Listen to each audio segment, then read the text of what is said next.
नमस्कार दोस्तों, स्वागत है आपके अपने यूट्यूब चैनल एजुकेशनल ज्ञान केंद्र पे।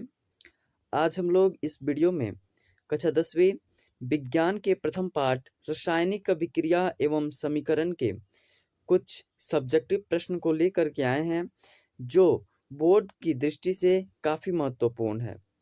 आप लोग भी जानते हैं कि आपके एग्ज़ाम का लगभग 1 महीना से कम दिन ही रह गया है। इस वक्त आपको केवल मॉडल पेपर या सब्जेक्टिव प्रश्न जो कि आपके बोर्ड की परीक्षा के लिए ज़रूरी है, वो आप लोग को पढ़ना काफ़ी ज़रूरी होता है। इसलिए आज हम आपके लिए रासायनिक अभिक्रिया एवं समीकरण से कैसे-कैसे प्रश्न पूछे जाते हैं या आपकी बोर्ड परीक्षा में कैसे प्रश्न पूछे जाएँगे, इस बारे में हम लोग चर्चा करेंगे। चलिए शुरुआत करते हैं। पहला क्वेश्चन है, रासायनिक अभिक्रिया एवं समीकरण। रासायनिक समीकरण किसे कहते हैं? तो जब दो या दो से अधिक पदार्थ मिलकर एक नए गुण वाले पदार्थ का निर्माण करते हैं, उसे रासायनिक अभिक्रिया कहते हैं। जैसे कि हाइड्रोजन और ऑक्सीजन मिलकर के जल का निर्माण करता है, तो इसको रासायनिक अभिक्रिया कहेंगे। उसके बाद है कि रासायनिक समीकरण किसे कहते हैं? तो किसी रासायनिक अभिक्रिया में उत्पन्न उत्पादों को प्रतीकों एवं सूत्र में दर्शाना रासायनिक समीकरण कहलाता है। अर्थात रासायनिक अभिक्रिया को संक्षिप्त में सूत्र की सहायता से लिख देना रासायनिक समीकरण कहलाता है। जैसे कि H2+O2 एरो H2O।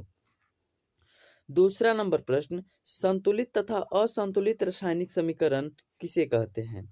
तो वैसा समीकरण जिसके अभिकारक तथा उत्पाद दोनों ओर के परमाणु संख्या समान होते हैं, उसे संतुलित रासायनिक समीकरण कहते हैं। जैसे कि 2H2+O2 एरो 2H2O। उसके नीचे है, देखिए इसमें 2H2 में भी यहाँ पे भी 2 लगा है, यहाँ पे भी 2 लगा है, या O2 का 2 है तो यहाँ पे 2 लग गया, तो ये सब क्या है? संतुलित रासायनिक समीकरण हो जाते हैं। अब असंतुलित रासायनिक समीकरण, वैसा समीकरण जिसमें अभिकारक तथा उत्पाद दोनों ओर के परमाणु संख्या असमान होते हैं, अर्थात अलग अलग होते हैं उनके परमाणु संख्या, उसे असंतुलित रासायनिक समीकरण कहते हैं। जैसे कि H2+O2 एरो H2O। संयोजन तथा वियोजन अभिक्रिया किसे कहते हैं? तो जब दो या दो से अधिक पदार्थ मिलकर एक नए पदार्थ का निर्माण करते हैं। जब दो या दो से अधिक पदार्थ मिलकर के एक नए पदार्थ का निर्माण करते हैं, उसे संयोजन अभिक्रिया कहा जाता है। जैसे कि 2H2+O2 एरो 2H2O। और वियोजन अभिक्रिया किसे कहते हैं? तो जब एक पदार्थ टूटकर दो या दो से अधिक पदार्थ का निर्माण करता है, उसे वियोजन अभिक्रिया कहा जाता है।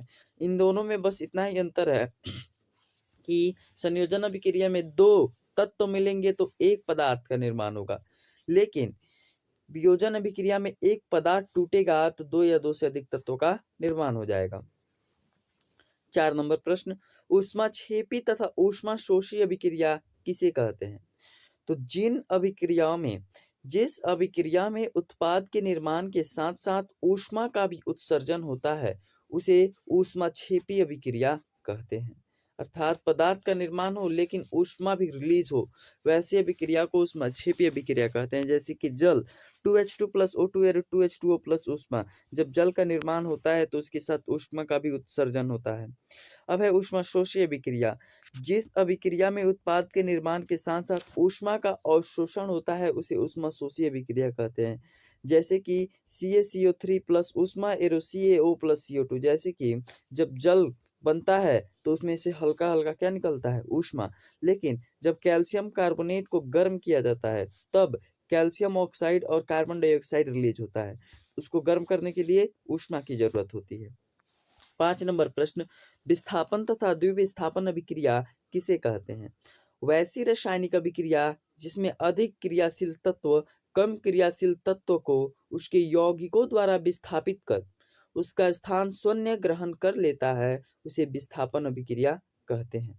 अर्थात कोई भी समीकरण हो, जैसे कि Fe+CuSO4 arrow FeSO4 plus Cu, यहाँ पे Fe+CuSO4 है, लेकिन इधर देखिए यहाँ पे CuSO4, Cu की जगह Fe आ गया है, क्योंकि Cu के मुकाबले Fe ज़्यादा ताकतवर है, ज़्यादा क्रियाशील है, इसलिए FeSO4 अंत में चला गया है Cu।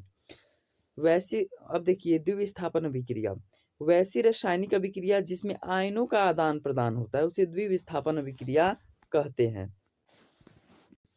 जैसे कि BaCl2 plus Na2SO4 arrow BaSO4 plus 2NaCl, अर्थात यहाँ पे SO4 के जगह पे SO4 के पहले Na2 है यहाँ पे, लेकिन अब यहाँ पे BaSO4 हो जा रहा है, ये Ba इधर चला जा रहा है। अब Na की जगह Ba आ गया, अब Cl2 की जगह Na चला जाएगा, तो जिसमें आपस में ही आयनों का आदान प्रदान हो जाता है उसे ही हम लोग बोलते हैं द्विविस्थापन अभिक्रिया। 6 नंबर प्रश्न, अपचयन तथा उपचयन अभिक्रिया किसे कहते हैं? तो देखिए, वैसी रासायनिक अभिक्रिया जिसमें हाइड्रोजन का योग तथा ऑक्सीजन का त्याग होता है उसे उपचयन अभिक्रिया कहते हैं। अर्थात हाइड्रोजन को लिया जाता है, हाइड्रोजन को कोई पदार्थ लेता है और ऑक्सीजन छोड़ देता है, उसे हम लोग बोलते हैं अपचयन अभिक्रिया। जैसे कि 2H2 plus O2 arrow 2H2O।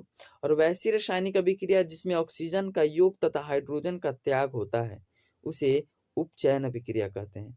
अर्थात ऑक्सीजन को लिया जाता है और हाइड्रोजन को छोड़ा जाता है, तो वैसी अभिक्रिया क्या बोलेंगे? उपचयन अभिक्रिया। अब आते हैं 7 नंबर प्रश्न पे, उदासीनीकरण अभिक्रिया किसे कहते हैं? तो वैसी अभिक्रिया जिसमें अम्ल और क्षार मिलकर के लवण तथा जल का निर्माण करते हैं उसे उदासीनीकरण अभिक्रिया कहा जाता है। अर्थात अम्ल का अर्थ होता है कोई भी खट्टा चीज और क्षार का अर्थ होता है कोई भी कड़वा चीज। जब खट्टा चीज और कड़वा चीज मिलकर के लवण और जल का निर्माण कर दें उसी को बोलेंगे उदासीनीकरण अभिक्रिया। जैसे कि HCl क्या है? एक अम्ल है, हाइड्रोक्लोरिक अम्ल जो हमारे शरीर के अंदर है जिससे भोजन का पाचन होता है। और NaOH सोडियम हाइड्रोक्साइड एक क्या है? क्षारक है। और ये जब दोनों मिलते हैं तो NaCl, अर्थात NaCl एक लवण है, और लवण NaCl अर्थात तो बोल सकते हैं आप नमक है, और H2 अर्थात जल है। अब 8 नंबर प्रश्न, संक्षारण किसे कहते हैं? संक्षारण होता क्या है? संक्षारण जब कोई वस्तु अपने आसपास अम्ल नमी हवा के संपर्क में आती है तो उस पर एक भूरे रंग की परत चढ़ जाती है, इसी प्रक्रिया को संक्षारण कहते हैं। कोई भी वस्तु का अर्थात अगर वह धातु होना चाहिए। जैसे कि आप लोग लोहा को लेते हैं, लोहा जब घर बनने वाला होता है तो छड़ खरीद करके आता है, हम उसे घर से बाहर रख देते हैं तो वह अम्ल के अर्थात कोई भी खट्टे चीज उस पे पड़ जाते हैं, या नमी, हवा जब बहती है तो हवा में नमी रहती है या हल्का सा पानी गिर जाता है, तथा हवा के संपर्क में, अगर हवा के संपर्क में वे आ जाती है तो उस पर देखिएगा एक भूरे रंग की परत चढ़ जाती है जिसको आप लोग बोलते हैं यह जंग है। इसी को भी हम लोग क्या बोलते हैं? इसी प्रक्रिया को संक्षारण कहा जाता है। 9 नंबर प्रश्न, अगर लोहे में जंग लग जाए, लोहे को जंग से कैसे बचाया जा सकता है? तो अगर लोहे में जंग लग जाता है तो देखिएगा, अगर हम लोग का दरवाजा लोहा का है या विंडो खिड़की लोहा का है तो जब वो उसमें जंग लग जाता है तो लोग उसको क्या करते हैं? पेंट कर देते हैं। अगर आप उसको पेंट कर दीजिएगा तो उस पे जंग नहीं लगेगा, उस पे ग्रीस लगा देंगे तब भी जंग नहीं लगेगा, और उस पे तेल भी लगा देंगे तब भी जंग नहीं लगेगा।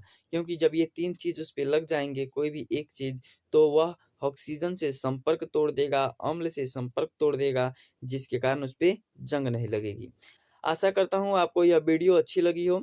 इसमें हमने जितने भी प्रश्न को लिए हैं, आपकी बोर्ड की दृष्टि से 100% यह महत्वपूर्ण है कि इसमें से ही फर्स्ट चैप्टर से जितना प्रश्न आता है इसी वीडियो में से आएगा, जितना हम लोगों ने प्रश्न की चर्चा किया है।